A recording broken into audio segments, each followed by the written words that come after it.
So hello, good morning dear aspirants. Welcome to my channel Banker Choice. This is Sachin Patel, your bro, your mentor. So guys, आपको पता है हाल ही में SBI PO का official notification out हो चुका है 1 week के around. तो अब आपके मन में यही सवाल है कि how to prepare for SBI PO। तो SBI PO की स्ट्रेटेजी में आपके जो सब्जेक्ट हैं रीजनिंग, GA और इंग्लिश सेक्शन के लिए मैंने वीडियोज़ बना रखी हैं। तो आप मेरे चैनल पर गो थ्रू कर लो और वहाँ पर उनको देख सकते हो। इसके बाद अब जैसे क्वांट की बात होती है, मैंने क्वांट पर स्ट्रेटेजिक वीडियो अभी नहीं बनाई है।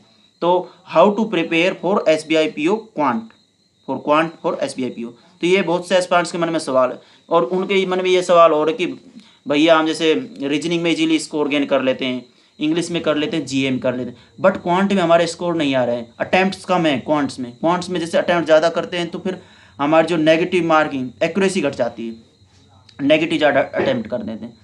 तो मैं गाइज आपको ये बताना चाहता हूँ कि क्वांट में कभी भी कट ऑफ ज़्यादा नहीं गई और क्वांट में आपको ज़्यादा मार्क्स लेने की कभी आवश्यकता भी नहीं है, क्योंकि अभी आपने देखा RRB PO का जब प्री था, इसमें क्वांट में 15 से 18-19 के आसपास जो गुड अटैम्प्ट्स थे, बहुत से एस्पायरेंट्स थे 15 से 18 के आसपास थे और उन्होंने जो RRB PO प्री क्वालिफाई भी कर लिया है। इसी बेसिस पे उन्होंने रीजनिंग में अच्छे मार्क्स ले लिए।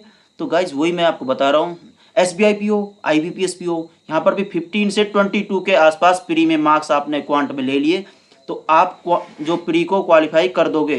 और यही होता है, और सभी एस्पायरेंट्स इतने ही लेते हैं 22 के आसपास, 22 से नीचे रहते हैं और क्वांट में इतने मार्क्स में हो जाते, क्योंकि उनके रीजनिंग में अच्छी होती है। रीजनिंग में वो 35 में से 32 के आसपास लेते हैं, आराम से 30+ लेते हैं और क्वांट में उनके मार्क्स 22-23 इसके अराउंड रहते हैं।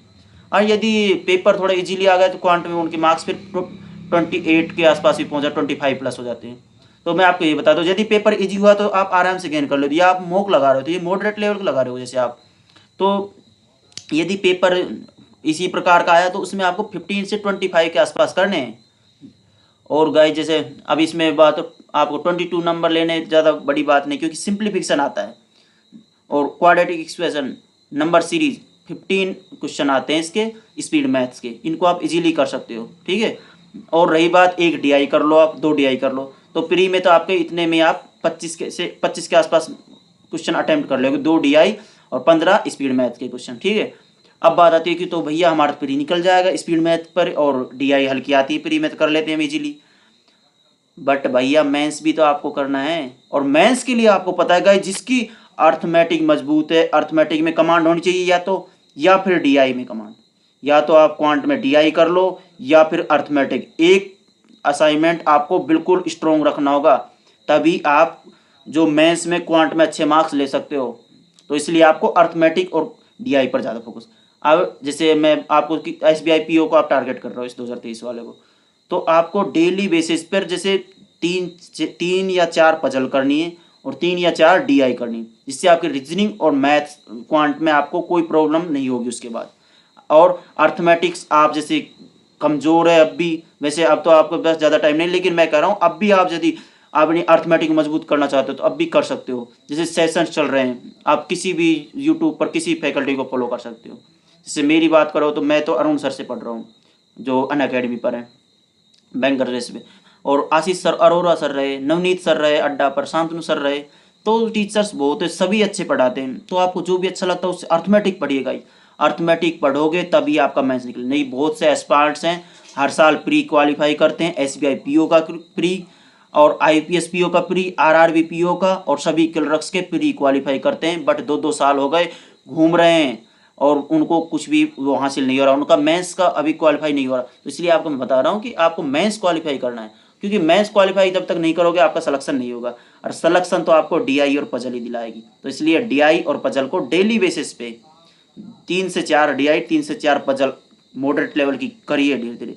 टाइम लग रहा है तो कोई दिक्कत नहीं है, जैसे आपको 30-30 मिनट लग जाती है एक एक पजल में DI में, क्योंकि यदि आप कमज़ोर हो तो उससे कोई आपको ये नहीं है कि मेरे तो बहुत कम इतना टाइम ले रहा हूँ, वहाँ पर तो पूरे ही 30 मिनट के आसपास मिलेंगे। तो ऐसा नहीं है, धीरे धीरे टाइम आपका कम होगा। और मैं बता रहा हूँ आप 3-3 मिनट में, 4-4 मिनट में करोगे उन पजल DI को, तो आप पजल DI पर ज़्यादा फोकस कीजिए। और क्वांट में तो आपको अर्थमेटिक पढ़ना जरूरी है, अर्थमेटिक और DI के बिना आप सिलेक्शन नहीं ले सकते, तो अर्थमेटिक DI को पढ़ना स्टार्ट कर दीजिए। सो गाइज मेरा तो यही कहना है, DI और जो क्वांट में और रीजनिंग में पजल के बिना आपका सिलेक्शन कभी होगा ही नहीं। तो ये 2 चीज़ पर आप फोकस कीजिएगा और मुझे पता है आप इन पे फोकस करोगे। यदि आपको मेंस पहली बार में निकालना हो, यदि आप सोच रहे हो प्री क्वालिफाई करने हैं, तो फिर तो आप स्पीड मैथ्स के बेसिस पे और जैसे 2 DI इजीली वो कर लोगे क्वांट में, और रीजनिंग में भी आप जैसे पजल कर लोगे और जैसे मिसलिनियस का पार्ट कर लोगे और आप ले लोगे, प्री तो कर लोगे। बट मेंस तब तक नहीं होगा जब तक आपने अर्थमेटिक और DI पर अपनी पकड़ नहीं बनाई। इसलिए और कंपटीशन को देखते हुए आपको अर्थमेटिक और DI पढ़ना आवश्यक है।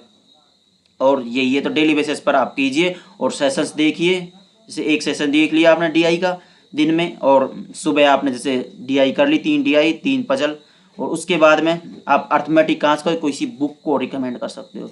अड्डा 24/7 की ले आओ बुक, या फिर किसी अनअकैडमी से कहीं से भी ले आओ, या फिर ओलिव बोर्ड और किसी से भी। तो बुक्स पढ़िए, बुक से आप अर्थमेटिक क्वेश्चन सोल्व करने की कोशिश कीजिए, और बुक से ही सुबह 3 क्वेश्चन पजल के 3 DI के 3-3 बंडल के रूप में, ठीक है। तो 15-15 क्वेश्चन हो गए, तो 15 क्वेश्चन DI के, 15 पजल के, और बुक से अर्थमेटिक कीजिए।